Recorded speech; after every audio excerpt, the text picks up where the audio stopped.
ठीक है, ध्यान देना। अभी हम लोग पढ़ने जा रहे हैं यूनिट एंड डायमेंशन। जस्ट मैं रिव्यू करूंगा, आपको समझ में आना चाहिए। Unit of dimension. Unit and dimension, unit of dimension नहीं, यूनिट एंड डायमेंशन। ठीक है, तो जनरली हम लोग एक मिनट, जनरली हम लोग जब बात करते हैं यूनिट का, ठीक है, तो बात करते हैं फंडामेंटल यूनिट का। ठीक है, अभी देखो, तो देयर आर 7 फंडामेंटल यूनिट। अब तक जितना भी यूनिट अब तक वर्ल्ड में प्राप्त हुआ है फंडामेंटल, यानी इसको बेसिक यूनिट भी आप कह सकती हो। ठीक है, तो कितना है, 7 फंडामेंटल यूनिट है। जैसे मास, लेंथ बोलो या डिस्टेंस आप कह सकती हो। देखो जस्ट आपको सी करना है अभी, मान के चलो नहीं इसको समझ में आ रहा है। ठीक है, डिस्टेंस है, टाइम है, इलेक्ट्रिक करंट है। ठीक है, अब तक कितना हो गया, 4। फिर बात करेंगे टेम्परेचर का। ओके, टेम्परेचर के बाद ल्यूमिनस इंटेंसिटी का बात करेंगे हम लोग, और लास्टली मॉल ऑफ सब्सटेंस का बात करेंगे। ये मैंने पहले से लिख के रखा था। ठीक है, तो अब हम लोग का जो टॉपिक है वो क्या है, यूनिट एंड डायमेंशन। तो हम लोग समझेंगे कि how to create unit and dimension. तो वो कहलाएगा डिराइव यूनिट। सबसे पहले आपको जानना था फंडामेंटल यूनिट। तो there are 7 types of fundamental unit. Mass हो गया, लेंथ, लेंथ हो, डिस्टेंस हो, ब्रेथ हो, हाइट हो, सभी किस में काउंट करोगे आप, लेंथ में करोगे। टाइम हो गया, इलेक्ट्रिक करंट हो गया, टेम्परेचर हो गया, ल्यूमिनस इंटेंसिटी हो गया, और मोल ऑफ सब्सटेंस हो गया। ठीक है, ये 7 फंडामेंटल यूनिट है। जनरली फंडामेंटल यूनिट को स्मॉल लेटर से हम लोग डिनोट करते हैं। जैसे मास को मेजरमेंट करते हैं किलोग्राम में, तो किलोग्राम को हम लोग लिखेंगे केजी स्मॉल लेटर में। लेंथ हो या डिस्टेंस हो उसको लिखेंगे मीटर में, तो स्मॉल एम से इसको डिनोट करेंगे। टाइम का ऐसा यूनिट यानी जो फंडामेंटल यूनिट है वो क्या है, सेकेंड है। इलेक्ट्रिक करंट को एम्पियर से लिखेंगे। ठीक है, ये कैपिटल लेटर में ही लिखते हैं। टेम्परेचर को हम लोग मेजरमेंट करते हैं केल्विन में। ल्यूमिनस इंटेंसिटी को कैंडेला से, जिसको सीडी से लिखते हैं। और मोल ऑफ सब्सटेंस को मोल से लिखते हैं, जिसका लेटर होता है MOL, जबकि मोल लिखाता है MOLE, बट यूनिट में हम लोग लिखेंगे MOL। अब थोड़ा इसका कहानी समझो। ठीक है, इसका आवाज क्लियर जा रहा है ना? हाँ। ठीक है, तो यूनिट का आखिर जरूरत क्यों हुआ? ठीक है, पहले चलता था बार्टर सिस्टम। क्या होता था कि जिसके खेत में अनाज हो रहा है, चावल, तो वो चावल उगाता। अभी मैं यूपी में हूँ, तो यूपी में यहाँ देख रहे हैं ईख बहुत सारा हो रहा है। तो उसके खेत में अब चावल हो रहा है नहीं हो रहा है पता नहीं, बट उसके खेत में ईख बहुत ज्यादा हो रहा है। तो ईख खा करके तीनों टाइम तो रह नहीं सकता है। तो जिस जगह से चावल हो रहा होगा या दाल हो क्या रहा होगा, बहुत हो रहा है? आवाज नहीं जा रहा है?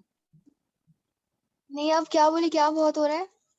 ईख, ईख ईख। समझती है, गन्ना। हाँ हाँ, शुगर केन। हाँ, शुगर केन, राइट। ठीक है, शुगर केन।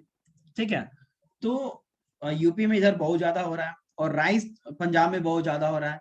ठीक है, वेट भी पंजाब में बहुत ज्यादा हो रहा है। तो जो यूपी के लोग हैं वो क्या करते हैं, ईख दे करके पंजाब वाले वीट से। अभी थोड़ी होता है, वो गर्मी में होता है। अभी तो कट रहा है बाबू। अच्छा, हाँ, वीट कभी भी हो रहा है, बट राइस तो भी हो रहा है ना, राइस तो अभी हम लोग कल्टीवेट हाँ किए हैं। हाँ, राइस तो वो ठंडी में डिपेंड, होता ही है। वो तो मौसम पे डिपेंड कर रहा है कि कब कब होना है। बट जिनके पास, जिसका खेती हो रहा है, उनके पास शुगर केन तो नहीं हो रहा है। तो क्या करते थे, वाटर सिस्टम से एक दूसरे को एक्सचेंज कर देते थे। तो कभी कभी जो तुम लोग दाल जो हम लोग लेते हैं, दाल बहुत ही कॉस्टली होता है। मतलब एक जमीन में बहुत ही कम दाल उगता है, और उसी जमीन में राइस का तुम कल्टीवेशन करोगी तो बहुत ज्यादा कल्टीवेट होगा। समझ में आ रहा है? तो जब एक किसान कल्टीवेशन किया राइस का, तो बहुत ज्यादा वो कल्टीवेट कर लिया, और वही अगर दाल का कर रहा है, ठीक है, तो बहुत ही कम मात्रा में हो रहा है। तो वो क्या करता था, वाटर सिस्टम में क्या होता था, एक कुछ भी बर्तन ले लो, एक बर्तन में जितना चावल होता था उतने ही बर्तन में वो क्या करते थे, दाल भी लेते थे। तो जो दाल दे रहा है उसको लगता था कि हम बहुत ही मेहनत की हैं और बहुत ज्यादा अमाउंट में दे दिए हैं, कम मात्रा में ही है, बट वो कॉस्टली हो गया ना। अब जैसे कि तुम सोना की बात करोगे, सोना बहुत ही रेयर मिलता है, जबकि स्टील हम बात करेंगे तो स्टील बल्क अमाउंट में मिल जाता है। क्या हम ऐसा एक्सचेंज कर सकते हैं अभी कि 1 किलो स्टील दे करके 1 किलो सोना ले सकते हैं, गोल्ड ले सकते हैं? बताइए प्रिया। नहीं। नहीं कर नहीं। सकते, बट पहले होता था। पहले यही चीज होता था कि 1 kg स्टील उन्होंने दिया और 1 kg गोल्ड ले लिया, जस्ट फॉर एग्जाम्पल।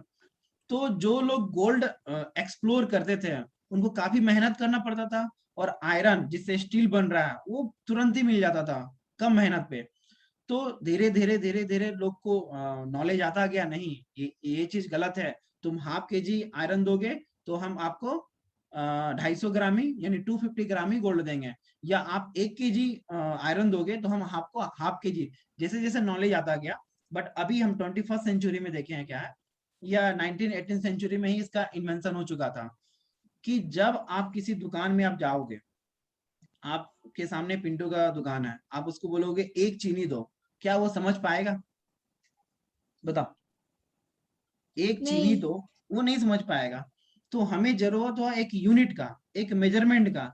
चाहे हम अमेरिका जाएं, चाहे हम फ्रेंच जाएं, चाहे हम ब्रिटिश जाएं, चाहे हम इंडिया में रहें, एक के साथ अगर केजी लगा दें, अगर हमको मास में कोई चीज चाहिए, अगर उसका यूनिट यूज कर रहे हैं, यानी कि 1 kg हमको शुगर देना है, तो वो 1 kg आपको समझ में आएगा, 2 kg तो 2 kg आपको शुगर देगा। समझ में आ रहा है? तो केजी का क्यों यूज हुआ हाँ। अभी आपको समझ में आ रहा है। उसी प्रकार से जब हम हाइट का बात करते हैं, तो बोलता है ना कि ये पुल 2 मीटर का है, या हमारा हाइट 1.5 मीटर का है, ठीक है, या बोलते हैं फुट में, बोलते हैं कि आपका हाइट 4 फुट है, हमारा हाइट 6 फुट है। समझ में आ रहा है? तो लेंथ का जो हाँ। फंडामेंटल यूनिट वो किससे मेजरमेंट कर रहे हैं? मीटर से। जनरली बोलते हैं ना कि यहाँ से चेक पोस्ट आपका 1 किलोमीटर है, तो किलोमीटर को हम लोग कन्वर्ट करते हैं मीटर में, 1000 मीटर कर देते हैं। समझ में आ रहा है कि क्यों यूज हुआ? तो साइंटिस्टों लोग ने 7 फंडामेंटल यूनिट बनाया, जिसमें मास को हम लोग केजी से रिप्रेजेंट कर रहे हैं, लेंथ हो, डिस्टेंस हो, या ब्रेथ हो, हाइट हो, उसको मीटर। मीटर से लिखेंगे। अब आया टाइम का। टाइम। तो टाइम का ऐसा यूनिट, यानी जो फंडामेंटल यूनिट है, वो आपका सेकेंड है। आप देखना कभी कभी हम जैसे टीचर लोग भी SCC लिख देते हैं, आप एग्जाम में SCC ना लिख करके ओनली स्मॉल लेटर S लिखना, S for second. This is a unit of time. It is clear? हाँ। ठीक है, यहां तक समझ में आया कि मास को हम लोग केजी से रिप्रेजेंट करेंगे, लेंथ और डिस्टेंस को मीटर से करेंगे, और टाइम को सेकेंड से करेंगे। जब बात आता है इलेक्ट्रिक करंट का, ये फंडामेंटल है। जब हम लोग फंडामेंटल का बात करते हैं तो 7 फंडामेंटल यूनिट है, आपको याद ही रखना होगा, ठीक है। समझ में आ रहा है? उसी प्रकार इलेक्ट्रिक करंट को हाँ। आप एम्पियर से डिनोट करोगे, कैपिटल ए से। जहां जहां टेम्परेचर का बात आएगा, देखते हैं कभी कभी बोलते हैं ना 100 डिग्री सेंटीग्रेड पे पानी बॉइल हो जाता है, और 0 डिग्री पे पानी जो है, वाटर जो है, आइस में सेल्सियस भी तो कन्वर्ट हो बोलते जाता है। हैं। क्या बाबू? सेल्सियस भी तो बोलते हैं। सेल्सियस हम तो बोले, तो सेल्सियस डिग्री सेल्सियस ही बोले। 100 डिग्री सेंटीग्रेड पे वाटर क्या होता है? बॉइल हो जाता है, और 0 डिग्री सेंटीग्रेड पे वो आइस में कन्वर्ट हो जाता है। तो यहाँ डिग्री क्या है? सेंटीग्रेड है। बट डिग्री सेंटीग्रेड अभी हम इस पे डिस्कस नहीं करेंगे। आप में एक चैप्टर है थर्मोडायनेमिक्स, थर्मल में हम बात करेंगे, ठीक है। तो डिग्री सेंटीग्रेड भी यूनिट है टेम्परेचर का, फॉरेन हाइट भी है टेम्परेचर का यूनिट, बट जो फंडामेंटल यूनिट है वो क्या है? केल्विन है। हम लोग केल्विन से डिग्री सेंटीग्रेड में कन्वर्ट कर सकते हैं। अगर डिग्री सेंटीग्रेड में दिया रहेगा तो उसको आप 273 से ऐड कर दोगे, तो वो कन्वर्ट हो जाए केल्विन में। इसको डिस्कस करेंगे आगे की क्लास में।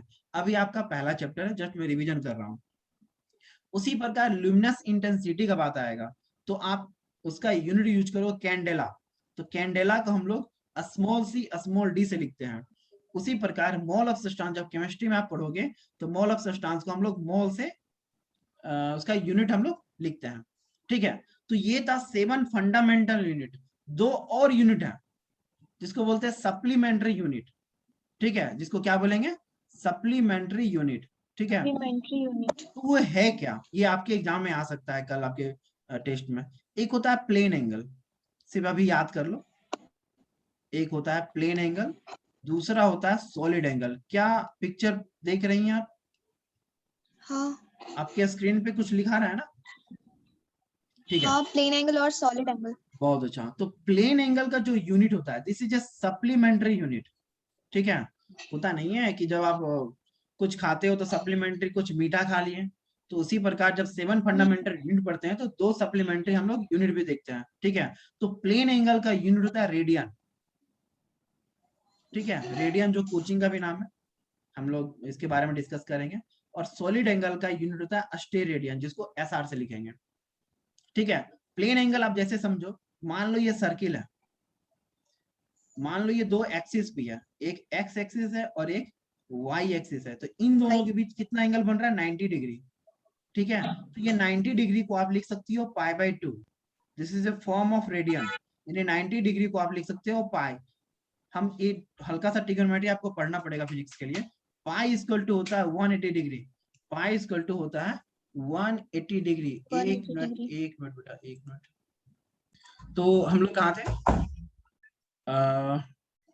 तो हम लोग थे पाई इक्वल टू जो होता है 180 डिग्री होता है। तो पाई को अगर आप डिवाइड कर दोगे 2 से, तो 180 को इधर करना पड़ेगा 2 से डिवाइड, तो क्या ये 90 डिग्री आ रहा है? तो 90 डिग्री को आप क्या लिख सकते हो, π/2। Pi is a form of radian. जिस अल्फाबेट में या जिस जो न्यूमेरिकल वैल्यू में पाई लग जाए या ओनली न्यूमेरिकल वैल्यू है, तो वो अपने आप में रेडियन में होता है, ठीक है।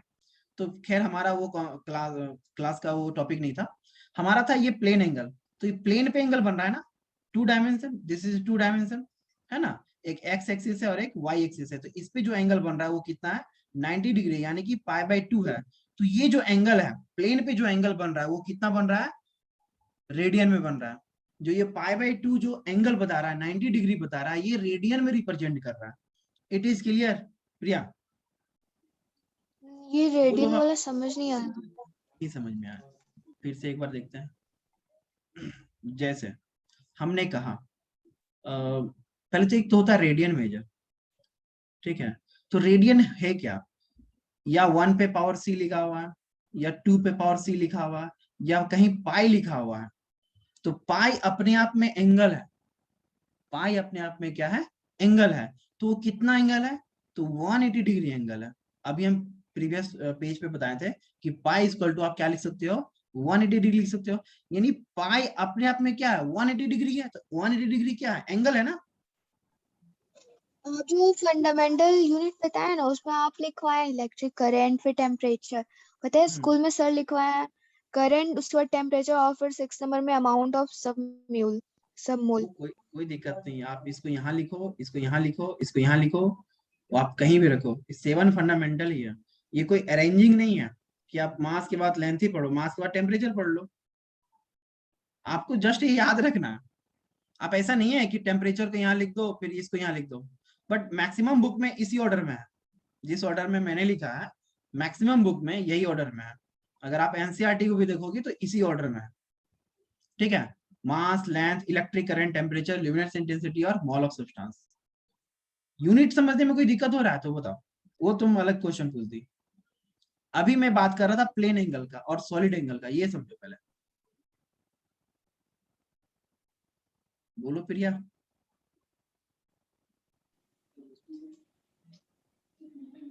हेलो। हाँ, कहाँ डाउट है? प्लेन एंगल और सॉलिड एंगल। बाकी वो 7 फंडामेंटल समझ में आया ना।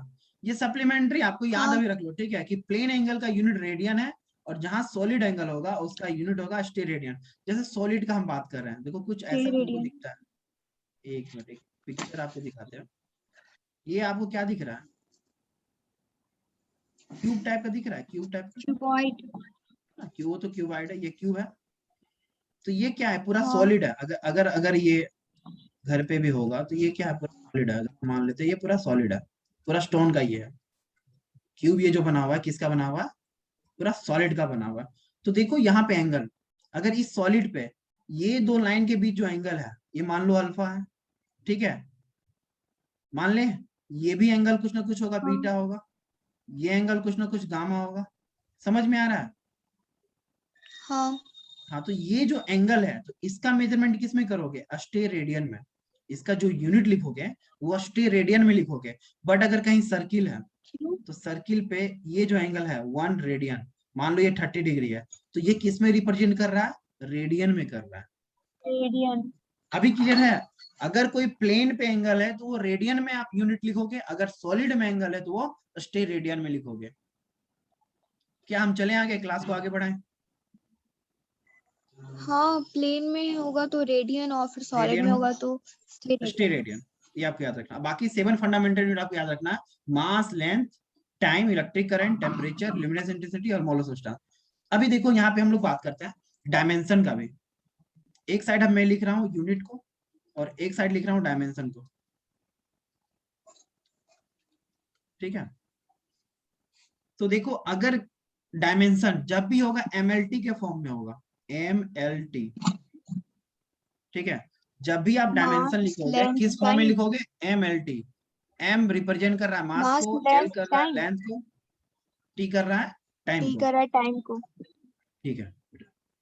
तो अगर मैं बात करूं यूनिट, अगर मैं मास का तो इसका यूनिट क्या होगा? केजी। बट अगर डायमेंशन का बात करें तो मास का यानी कि एम जो है उसका कैपिटल लेटर लिखेंगे और उसको बिग ब्रैकेट से क्या करेंगे? बॉक्स कर देंगे। तो इसका ये डायमेंशन क्या? मास का डायमेंशन कैपिटल है। उसी प्रकार अगर आपको लिखा रहा लेंथ, अगर लिखा रहा डिस्टेंस, ठीक है, तो उसका आप लिखोगे यूनिट मीटर और डायमेंशन क्या हो जाएगा? कैपिटल एल, और बिग ब्रैकेट देना मस्ट है। उसी प्रकार अगर हम बात करें टाइम का, तो टाइम का हो गया सेकेंड और यहाँ डायमेंशन हो गया कैपिटल टी। अभी हम लोग धीरे धीरे डिराइव यूनिट में चले जाएंगे। हाँ बोलो, इसमें कोई डाउट है तो बोलो। नहीं।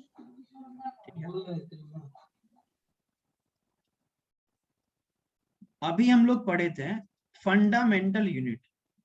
अभी नेक्स्ट जो हम लोग पढ़ने वाले हैं वो क्या पढ़ने वाले हैं? डिराइव यूनिट, ठीक है?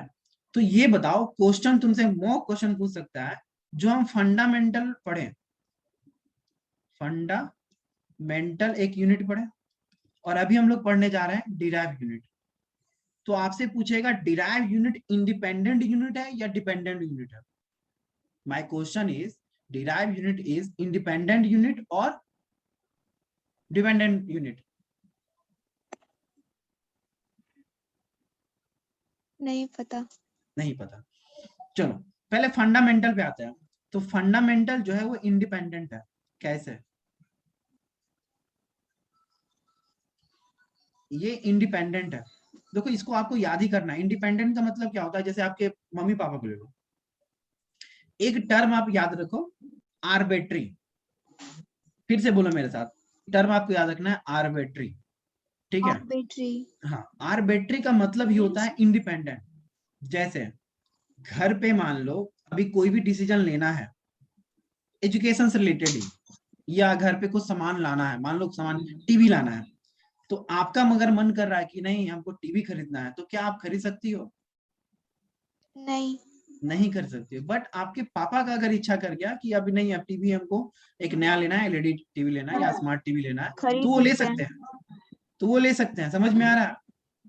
यानी वो हाँ। जो डिसीजन ले रहे हैं वो आर्बिट्री फॉर्म, उनको किसी से पूछना नहीं है, जस्ट आपसे पूछ सकते हैं हल्का सा प्यार मोहब्बत के लिए कि बेटा बेटी है, पूछ लेते हैं। बट वो डिसीजन ले सकते हैं, खरीद भी सकते हैं, नहीं भी खरीद सकते हैं। बट आप फुल्ली डिपेंडेंट है। आप बार बार कहोगे पापा से, पापा ये चाहिए वो चाहिए या टीवी चाहिए, तो वो फिर आप डिपेंडेंट वाली बात हो रही है। बट पापा वाली बात जो है वो क्या है? इंडिपेंडेंट है। उसी प्रकार फंडामेंटल जो यूनिट है ये कहीं से नहीं आया। मास का आपको याद ही रखना है, केजी इसका यूनिट है। लेंथ का क्या है? मीटर है। टाइम का क्या है? सेकेंड है। तो ये खुद पे क्या इंडिपेंडेंट है, इसको किसी पे डिपेंड नहीं है। बट जब हम बात करेंगे डिराइव यूनिट का, अभी जो हम लोग पढ़ने वाले हैं डिराइव यूनिट, तो ये डिराइव यूनिट किस पे डिपेंडेंट है? तो फंडामेंटल यूनिट पे डिपेंडेंट है। ये जो है डिपेंडेंट है। कैसे उसको अभी हम लोग देखेंगे। बिना फंडामेंटल यूनिट का हम डिराइव यूनिट निकाल ही नहीं सकते। डिराइव का मतलब ही होता है कि आपको डिराइव करना है, डेरिवेशन करना है। समझ में आ रहा है? जैसा पहला डिराइव यूनिट अगर हम बात करें एरिया का, तो एरिया बराबर क्या होता है बता दो? Length into breadth breadth. होता है, ठीक है? एकदम देखो बेसिक से हम चल रहे हैं। अगर मैं इसका यूनिट निकालना है, अभी हम लोग को क्या निकालना है? यूनिट। तो एरिया, तो एरिया ही है। लेंथ का यूनिट क्या होगा? मीटर होगा। अगर हाँ। हमको इसका एरिया निकालना है, ये भी एल है और ये बी है, तो ये भी डिस्टेंस है और ये भी ब्रेथ भी क्या है? फॉर्म ऑफ डिस्टेंस ही है ना। तो लेंथ का भी मीटर और ब्रेथ का भी क्या होगा, मीटर होगा। तो finally we will get metre square. यानी m कि स्क्वायर। एरिया का जो यूनिट आया वो क्या आया, मीटर स्क्वायर आया। तो ये बताओ प्रिया बाबू कि अभी जो ये मीटर आया कहाँ से लाए आप, फंडामेंटल यूनिट से लाए। फंडामेंटल यूनिट में आप पढ़े ना कि लेंथ जहां भी हो उसका आप यूनिट क्या लिखोगे, मीटर लिखोगे। या जहां भी आपको डिस्टेंस दिख रहा है, आपको अगर उसको मेजरमेंट करना है तो किस पे करोगे, मीटर में करोगे। समझ में आ रहा है। इसी प्रकार जब हम हाँ डायमेंशन की बात करेंगे तो डायमेंशन कैसे निकालेंगे, तो एरिया बराबर होता है लेंथ इंटू ब्रेथ। तो लेंथ का भी डायमेंशन भैया, कैपिटल एल ये जो लिखोगे। डिराइव्ड यूनिट है, हम्म, ये जो डिराइव्ड यूनिट है, ये फंडामेंटल यूनिट पे डिपेंडेंट है। हाँ यही तो मैं कह रहा हूँ कि जो ये डिराइव यूनिट डिपेंडेंट है, किस पे डिपेंडेंट है, देखो एरो किधर थी है, ये देखो एरो इधर फंडा है ना। हाँ देखो इस सब का नोट्स ऑलरेडी हमारे पास है, हम आपको दे दूंगा। बट नोट्स से क्या आप उतारने वाला चीज है, समझने वाली चीज तो आपको क्लास हाँ, में आना हमें पड़ेगा। समझ नहीं आएगा उससे। हाँ नोट्स बहुत बहुत पढ़ा हुआ है, आज नहीं मैं 2009 से पढ़ा रहा हूँ। तो मेरे पास हर साल नया नया नोट्स है, आपको मिल जाएगा इतना साल का नोट्स। बट जब तक आप उसको समझोगे नहीं किसी टीचर से, आपको समझ में नहीं आएगा। ठीक है। तो फंडामेंटल यूनिट जो है वो क्या है, इंडिपेंडेंट है, जस्ट लाइक फादर। और डिराइव यूनिट क्या है, हम लोग हैं, हाँ आप हो गए। तो आप किस पे डिपेंड है, पूरा हाँ, फंडामेंटल। उन्हीं अभी के मान लो आप बच्चे हो फर्स्ट गए स्टैंड में तो उस हिसाब से समझ आ जाएगा। क्या बाबू, मतलब जैसे फादर, हम लोग के फादर और हम लोग उनके बच्चे रहते हैं तो हम लोग उन पे डिपेंडेंट है, उस हिसाब से समझ आ जाएगा। हाँ बिल्कुल। उसी प्रकार डिराइव यूनिट डिपेंडेंट है किस पे, फंडामेंटल यूनिट पे। तो देखो ना, लेंथ का निकाले ना मीटर और ब्रेथ का भी निकाले metre, but area is not a fundamental unit. Area तो हमने वहां नहीं पढ़ा ना, फंडामेंटल यूनिट में कहीं आप नहीं एरिया देखें, नहीं देखें। तो नहीं। Area is a derive unit.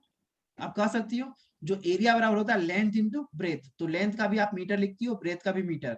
तो क्या आ गया, एरिया का यूनिट आ गया मीटर स्क्वायर। इसी का अगर डायमेंशन निकाल रहे हैं तो लेंथ का भी एल लिखोगे और ब्रेथ का भी क्या लिखोगे आप, एल ही लिखोगे। Finally we will get L square. Finally we will get L square. यानी कि एरिया का डायमेंशन क्या आ गया, एल स्क्वायर। अब हम इसको कोऑर्डिनेट में लिखना चाह रहे हैं। मेरा इच्छा क्या, कोऑर्डिनेट में लिखने का। ये बताओ किसी भी पावर जीरो लगा दे तो क्या हो जाएगा, वो 1 हो डिग्री होता जाएगा, है ना वो। 1 होगा, 1 होगा। अभी से याद रख लो, इसका हम प्रूफ आपको बता देंगे, अभी याद रखो, 9-10 में पढ़ी होगी। या अगर हम लिख दें, अगर कोई इंसानी है तो इस इंसान पे भी पावर अगर जीरो लगा दे तो ये भी 1 हो जाएगा। या हम एम पे पावर जीरो लगा दे तो भी क्या हो जाएगा, 1। अच्छा बताओ 1 का मल्टीपल ए से करेंगे तो कितना देगा, ये यही देगा ना। 1 अपना हाँ प्रॉपर्टी कभी नहीं चेंज करता है, 1 अपना प्रॉपर्टी कभी नहीं चेंज करता है। वो जिसके साथ जाएगा वो बोलेगा नहीं तुम ही अपना प्रॉपर्टी रखो, हम तुम्हें समा जाएंगे। यानी 1 को आप एल के साथ भी मल्टीपल कीजिए तो एल ही होगा, एल स्क्वायर के साथ भी मल्टीपल 1 को करोगे तो एल स्क्वायर ही होगा। या एम पे पावर जीरो को आप मल्टीपल करोगे एल स्क्वायर से तो एम पे पावर जीरो क्या है, 1 है, 1। तो भी क्या आएगा, एल स्क्वायर ही आएगा। यानी कि आप एल स्क्वायर को एम पे power zero into L square लिख सकती हो, बता दो। तो क्या हम इसको हाँ इस फॉर्म में लिख सकते हैं, एम एल टी के फॉर्म में लिखना है, एम एल टी। तो देखो एल पे पावर स्क्वायर है, हमको एम भी नहीं चाहिए और टी भी नहीं चाहिए, तो उस पर पावर क्या लगा दिए, जीरो लगा दिए। तो क्या आप एल स्क्वायर को लिख सकती हो एम पे power zero, L square T पे पावर जीरो, बता दो।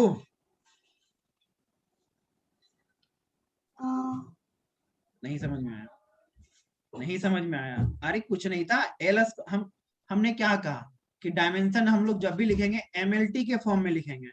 तो एरिया का डायमेंशन आया एल स्क्वायर, एरिया का डायमेंशन आया एल स्क्वायर। अब इसको हम एमएलटी के फॉर्म में चेंज कर दे रहे हैं, तो एम एल टी, तो एल स्क्वायर तो है ही, एम नोट अपने आप में 1 हो गया, टी नोट भी अपने आप में 1 हो गया।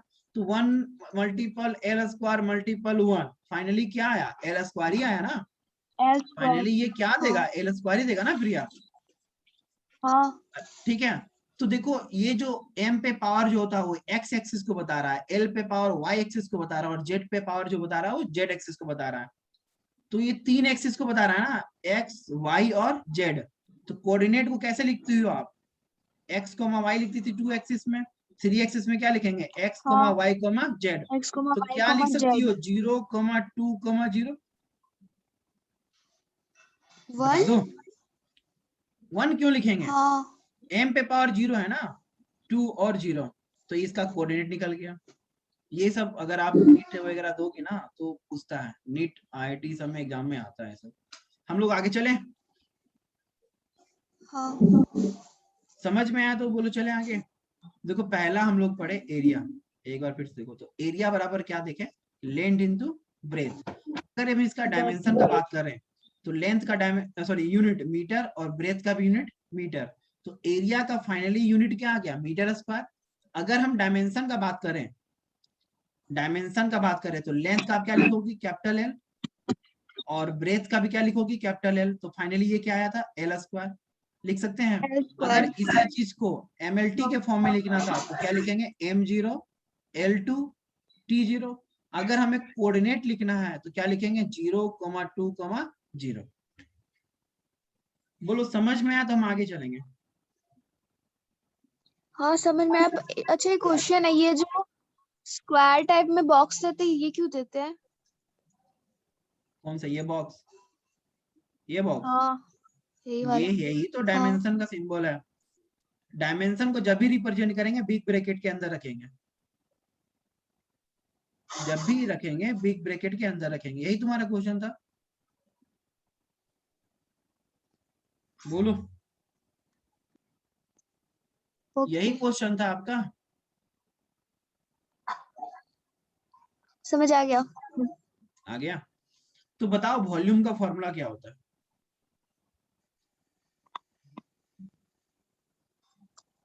जल्दी बताओ। वॉल्यूम क्या होता है, length into breath into height. अरे ठीक है। हम्म तो अगर इसका यूनिट निकालना है तो क्या करोगे आप, लेंथ का यूनिट क्या होगा, मीटर, ब्रेथ का भी यूनिट क्या होगा, मीटर, और हाइट का भी यूनिट क्या होगा, मीटर। मीटर। हमको नहीं लग रहा है तुमको समझ में आ रहा है, क्या ये सही बात है, नहीं ऊपर बोलो। तक तो आया लेकिन थोड़ा सा हम्म, कंफ्यूजन है। कहाँ कंफ्यूजन कहाँ है, फंडामेंटल यूनिट समझ आया और उसके बाद वो LMT वाला भी आया, बट उसके बाद नहीं है डिपेंडेंट और इंडिपेंडेंट वाला।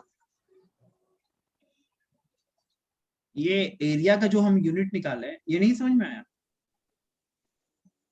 नहीं मतलब आप M into M क्यों किए, L into B m था इंटू ना। एम क्यों किया, चलो ठीक है, पहले फिर से वही चल रहा है, फिर से हम वही चल रहे हैं, फिर से हम एरिया ही निकाल रहे हैं, क्यों किए। देखो, देखो, तुम जिस घर में रह रही हो, रूम, रूम है ना, हाँ तो जमीन तुम्हारा ऐसा होगा, देखो, ठीक है। इस पे मान लो टाइल्स भी लगा होगा, नहीं भी टाइल्स लगा कोई दिक्कत नहीं, जमीन होगा, प्लास्टर किया होगा, जिसपे तुम रह रही हो, अभी जहाँ पे चल रही हो, कुछ ऐसा ही है ना, बोलो। हाँ ठीक है, ऐसा है। अब हम बात कर रहे हैं इसका एरिया निकालना है। तो एरिया कैसे निकालोगे, ये तो लेंथ तुमको मेजरमेंट करना पड़ेगा, कितना लेंथ है इसका, और ये कितना हाँ इसका ब्रेथ है, ब्रेथ है। ठीक है। तो इसको मेजरमेंट करोगी ना तुम, कि कितना डिस्टेंस है, मीटर में, सेंटीमीटर में, किलोमीटर में, कुछ तो बताओगी ना। मान लो ये लेंथ कितना मीटर है, तो 2 मीटर है सर। ब्रेथ भी कितना है, तो सर ये 3 मीटर है। ऐसे ही लिखती हो ना, 2 मीटर हाँ लंबाई है और 3 मीटर चौड़ाई है। समझ में आया। तो हमको ये कैसे समझ में आया कि 2 मीटर है, तो एक क्या है, न्यूमेरिकल वैल्यू है। मेजर उससे किए। ज्यादा मीटर लगाए, एक यूनिट लगाए, फंडामेंटल यूनिट लगाए। Length, length is a fundamental unit. Breadth भी क्या फंडामेंटल यूनिट है, लेंथ का ही पार्ट है ना। लेंथ बोलो या ब्रेथ बोलो, लेंथ मतलब लंबाई हो गया, मेरे नजर में वो चौड़ाई हो गया। अगर हम उसको ब्रेथ को लंबाई मानेंगे तो मेरा लेंथ चौड़ाई हो जाएगा। अगर जिसको तुम लेंथ मानी हो उसके जो परपेंडिकुलर है वो तुम्हारा क्या हो गया, ब्रेथ हो गया। अगर ब्रेथ को तुम लेंथ मानी होगी तो उसके परपेंडिकुलर वो क्या हो जाएगा, ब्रेथ हो जाएगा। तो ये भी जो 3 है, 3 के साथ हम मीटर लगा दिए तो ये भी इसके लिए क्या हो गया, यूनिट हो गया। अब हमको पूछ रहा है इसका एरिया कितना है, ये पूरा एरिया कितना है, ये जो स्पेस जो ले रहा है ये एरिया कितना है। तो एरिया का फॉर्मूला क्या होता है, ये बताओ। तो एरिया का फॉर्मूला ही होता है सर लेंथ और मल्टीपल अगर ब्रेथ कर दें, ठीक है, तो एरिया निकल जाएगा। तो लेंथ कितना है, 2 मीटर है, तो मीटर लिखे, 2 को छोड़ दे रहे हैं। ब्रेथ भी क्या है, 3 मीटर है, तो ये भी मीटर में रखती है। यानी ये 2 मीटर था और ये 3 मीटर था, तो 2 मल्टीपल 3 तो 6 हो गया। और मीटर मीटर कितना हो गया, और कुछ नहीं तो पावर 1 है, कुछ नहीं तो पावर 1 है, तो 1 + 1 ऐसे ही सर्ट्स पढ़ती हो ना, तो क्या हो गया, m स्क्वायर हो गया। अभी समझ में आया। तो ये जो यूनिट है मीटर स्क्वायर, यही तो लिखे हम यहाँ पे, area equal to length into breadth, length का भी मीटर ब्रेथ का भी मीटर, तो मीटर मल्टीपल मीटर वो क्या हो गया, मीटर स्क्वायर। उसी प्रकार डायमेंशन में भी एल और एल, एल पे पावर क्या 1 है, यहाँ भी 1 है, तो 1 + 1 ये क्या हो गया, 2 हो गया। L square. अभी क्लियर हुआ, हाँ क्लियर हो गया। ठीक है। तो अगर हम वॉल्यूम का निकाल रहे थे तो वॉल्यूम का क्या होता है, length into breath into height. अगर ये लेंथ है, ठीक है, तो ये तुम्हारे लिए क्या है, ब्रेथ है, ये तुम्हारे लिए ब्रेथ होगा, और ये तुम्हारे लिए क्या होगा, हाइट होगा। बोलो, हाइट। ये हाइट है, ये ब्रेथ है, और ये हाँ क्या है, लेंथ है। तो तीनों तो मीटर में ही है ना, इसलिए लेंथ को भी मीटर में लिखे हैं, ब्रेथ को भी मीटर में लिखे हैं, और हाइट को भी किस में लिखे हैं, मीटर में लिखे हैं। तो सब पे पावर क्या 1 1 1 है, तो ये लिखोगे m पे पावर 3, यानी कि metre cube is a unit of volume. बोलो समझ में आया, तो चले आगे। हाँ। बहुत मेहनत करना पड़ेगा आप पे, देख लो कहाँ हो, बच्चे लोग तो पढ़ लिए हैं, कोई बात नहीं, हम लोग करेंगे मेहनत। तो लेंथ का डायमेंशन बताओ क्या होगा, लेंथ का डायमेंशन क्या होता है, लेंथ का डायमेंशन एल। अरे अभी पढ़े ना फंडामेंटल यूनिट में, क्या पढ़ी, लेंथ का जो ये डायमेंशन है क्या पढ़ी, एम। देखो लेंथ का डायमेंशन क्या था, एल था। या हाँ मीट लेंथ हो ब्रेथ हो हाइट हो, सबका डायमेंशन क्या होगा, एल ही होगा ना। हाँ। बोलो, तो अब हम यहाँ लिख रहे हैं लेंथ का डायमेंशन लिख रहे हैं, ये हम अभी क्या निकाले, इधर हम यूनिट निकाल रहे हैं, ये क्या निकाले, यूनिट निकाले, और इधर हम क्या निकाल रहे हैं, डायमेंशन। थोड़ा खिचड़ी हो डायमेंशन। गया है, हम इसको YouTube पे डाल देंगे, तुम नोट कर लेना, ठीक है, या अभी देख लेना, कल टेस्ट है तो एक बार देख लेना। तो लेंथ का डायमेंशन क्या होगा, कैपिटल एल, और इसको बिग ब्रैकेट में रखेंगे। ब्रेथ का भी डायमेंशन क्या होगा प्रिया, एल ही होगा, और हाइट का भी डायमेंशन क्या होगा, एल होगा। तो क्या तीनों का अगर मल्टीपल करोगे तो सब पे पावर 1 1 1 है, तो एल पे पावर 3 हो जाएगा, L3। यानी कि वॉल्यूम का डायमेंशन क्या है, एल क्यूब। अब इसको तुमको लिखना है किस फॉर्म में, एमएलटी के फॉर्म में, तो क्या करेंगे आप, एम पे पावर 0 लगा देंगे आप, एल पे पावर 3, और टी पे पावर भी क्या कर दोगे, 0 लगा दोगे। क्या ऐसा 0। करोगे आप, बोलो, हाँ ये समझ में आया। लेकिन ये जरूरी हाँ है क्या, और नहीं लिख इस, के नहीं एम नहीं ये जीरो बता रहे हैं मीन्स। आपको, यहीं तक पढ़ना है, आपको पढ़ना यहीं तक है, बट ये हम इसलिए पढ़ा दे रहे हैं ताकि आप किसी कंपटीशन में जाओ या किसी बुक में देखो तो कंफ्यूज ना हो कि हम इसको ऐसा भी लिख सकते हैं। अरे कुछ ऐड हो रहा है तो क्या दिक्कत है। सर भी लिखवाए थे नोट में यही। अच्छा ठीक है, तो आप समझ में आ रहा है ना, सर जो आपके लिखवाए होंगे वो सही लिखवाए होंगे, बट आपको समझ में नहीं आया होगा, आप समझ में आ रहा है, ठीक है। तो हाँ कोऑर्डिनेट में मेरा कैसे क्लास लिखेंगे, मिस हो गया था उस टाइम, एडमिशन नहीं। 0 3 0, क्या ऐसा लिख सकते हैं, ये रिप्रेजेंट कर रहा है एक्स एक्सिस को, ये हाँ रिप्रेजेंट कर रहा है वाई एक्सिस को, ये रिप्रेजेंट कर जेड, तो हम लिखते हैं हमेशा और ये एक्स जेड वाई को। जेड। तो 0 3 0, अगर कहीं भी 0 2 0 लिखा है तो ये कोऑर्डिनेट किसका है, एरिया का है। अगर 0 3 0 लिखा हुआ है तो ये कोऑर्डिनेट किसका है, वॉल्यूम का है। बोलिए समझ में आया, समझ आया है। एरिया और डाउट है, वॉल्यूम हाँ। इसमें भी दिक्कत है। तो नहीं एरिया क्या हो गया, डिराइव नहीं यूनिट हो गया, और वॉल्यूम भी क्या हो गया, डिराइव यूनिट। किससे इंडिपेंडेंट है, फंडामेंटल यूनिट का फंडामेंटल यूज यूनिट। किए तब जाके ये डिराइव यूनिट निकला। अब आगे चलते हैं, नंबर 3। अगर हम बात करें डेंसिटी का, वो नोट करना था क्या? वो हम दे देंगे, ये वीडियो आपको मिल जाएगा, ठीक है, या हम, ठीक है। ठीक है। तो डेंसिटी बराबर, ऐसे नेक्स्ट क्लास से जो है ना कॉपी पेन रखना, और अभी भी जैसे आपकी क्लास होने के बाद फिर क्लास है, कॉपी पेन अभी भी रखी हुई है। ठीक है, बहुत अच्छा। ये बताओ, डेंसिटी, डेंसिटी क्या फंडामेंटल यूनिट में आप पढ़ी, नहीं पढ़ी, बट क्या इसमें फंडामेंटल यूनिट मास है ना, और वॉल्यूम अभी आप निकाले, बताओ। हाँ तो डेंसिटी का यूनिट क्या हो जाएगा, मास का यूनिट क्या होता है, केजी, किलोग्राम, हाँ और वॉल्यूम का यूनिट अभी अब क्या निकाली, मीटर क्यूब निकाली थी, देखो ये रहा, वॉल्यूम का यूनिट क्या है, मीटर क्यूब है। Metre cube. तो हम लोग मास की जगह केजी लिख सकते हैं, और वॉल्यूम की जगह क्या रख देंगे, मीटर क्यूब। क्या लिख सकते हैं ऐसा,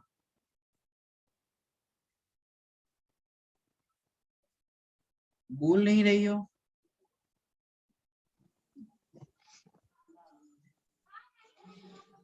केजी मा, बाई। मास की जगह केजी। अब ऐसा क्यों किया, पहला देखो, देखो मास का फंडामेंटल यूनिट उसका क्या है, यूनिट था केजी है, केजी। ठीक है। और अगर मास का डायमेंशन बोलते तो कैपिटल एम होता, हाँ ठीक है। अभी फिर से देखो, उसी प्रकार हम जब वॉल्यूम का बात किए हैं तो वॉल्यूम का यूनिट मीटर क्यूब है, और डायमेंशन का बात करते तो एल क्यूब होता। वॉल्यूम का यूनिट क्या है, क्या निकाले, मीटर क्यूब। अगर हम मीटर क्यूब। डायमेंशन का बात करते हैं तो एल पे पावर 3 होता। अरे ठीक है, तो हमने क्या किया, लेंथ मास क्यूब। का अगर हम यूनिट पहले क्या निकालते हैं, यूनिट, तो मास का यूनिट क्या है, केजी, और वॉल्यूम का यूनिट क्या है, मीटर क्यूब। तो एम इसका यूनिट क्या आ मीटर गया, क्यूब। केजी पर मीटर क्यूब। इसको क्या ऐसे भी लिख सकते हैं, केजी एम पे पावर -3, ठीक है। ये जब ऊपर चला जाएगा तो माइनस लग जाता है, ठीक है। बोलो आगे चले। अब हमें डायमेंशन निकालना है। इसमें ये समझ नहीं आया, क्या नहीं समझ में आया, वो केजी और मीटर -3 मीन्स माइनस क्यूब क्यों अब किए? देखो, देखो यहाँ देखो, अगर ए 1/a² लिखा है तो इसको तुम लिख सकती हो, ए को अगर ऊपर लिखना है तो 2 पे पावर -2 लग जाएगा, इनवर्स बोलते हैं इसको। हाँ अगर वन वन जाएगा। 1/a³ है तो ए पे पावर -3 लिख सकती हो। तो देखो 1/m पे पावर 3 है, तो इसको जब ऊपर लिखोगे तो m पे पावर -3 हो जाएगा, केजी तो ऊपर ही है। हाँ समझ में आया। हाँ। तो डायमेंशन, मास का डायमेंशन क्या है, जल्दी बता दो, कैपिटल एम। मास का ब्रैकेट डायमेंशन में। क्या है, कैपिटल एम, ब्रैकेट में। अब वॉल्यूम का हाँ डायमेंशन क्या निकाले थे, एल पे पावर 3, एल पे कैपिटल। पावर 3। क्या इसको लिख सकती हो, एम एल पे पावर -3। अरे एल पे पावर 3 ऊपर लेगी, पर मास का भी तो क्यूब में था ना। मास कहाँ क्यों, मास, मास तो मास ही है ना, वॉल्यूम मीटर क्यूब में था ना, तो वॉल्यूम हो गया एल क्यूब। हाँ अरे मास की जगह एम लिखे है ना, नहीं समझ पा रही है। हाँ। मास का यूनिट, ओनली मास अगर लिखा है तो इसका यूनिट क्या हो गया, केजी। अगर हम डायमेंशन का बात करेंगे तो ओनली कैपिटल एम होगा मास का, ठीक है। तो मास जहां है तो यूनिट हम केजी लिखे हैं, जब डायमेंशन का ठीक बात है। करते कैपिटल एम लिखे हैं। अब इससे प्रीवियस हम देख चुके हैं, नोट डाउन जरूर तुम करना, ठीक है। वॉल्यूम का हाँ यूनिट क्या हो गया, मीटर क्यूब, और वॉल्यूम का डायमेंशन क्या हो गया, एल पे पावर 3। तो यहाँ पे तो जब हम यूनिट निकाले तो मीटर क्यूब ही लिखे हैं, जब हम डायमेंशन बात करें तो एल पे पावर 3 लिखे हैं। तो डायमेंशन फाइनल क्या निकला, एम एल पे पावर -3। क्लियर। तो इसको एमएलटी के फॉर्म में हाँ। लिखना है तो डायमेंशन हो जाएगा कैपिटल एम। हाँ राइट। तो m की जगह क्या है, 1 है, l पे पावर क्या -3, और t नहीं है तो t पे पावर क्या हो गया, 0 हो गया। कोऑर्डिनेट जब 0 निकालेंगे तो 1 -3 और 0। 0। क्या समझ में आया यहाँ तक, बोलो। डायमेंशन M3, अभी भी कंफ्यूजन है? हाँ वो डायमेंशन वाला, हम्म, डायमेंशन वाला। क्या है डायमेंशन में कंफ्यूजन? ठीक, तो याद एरिया का करते निकाल रहे लिए, मॉर्निंग एरिया में। का आ गया एल स्क्वायर, वॉल्यूम का आ गया एल क्यूब, डेंसिटी का निकाल लिए एम एल माइनस 3। कंफ्यूजन किस चीज का है? हम्म, अगर डेंसिटी का फॉर्मूला क्या होता है, mass by volume, mass by volume, तो मास का वॉल्यूम यूनिट क्या होता है, केजी, और वॉल्यूम का मीटर क्यूब। यही आपका क्या हो गया, यूनिट M। निकल गया। अगर डायमेंशन इसी का निकालना था तो मास का डायमेंशन क्या होता है, कैपिटल एम, और वॉल्यूम का डायमेंशन एल क्यूब। तो ये आ गया एम, एल पे पावर -3 लिख देंगे, एल को ऊपर लेके। अगर इसको कोऑर्डिनेट में लिखना था तो m1 l-3 t पे पावर 0। इसका कोऑर्डिनेट डायमेंशन क्या आ गया, 1 -3 0। ठीक है, तो क्लास को हम यहीं रखते हैं। ठीक है।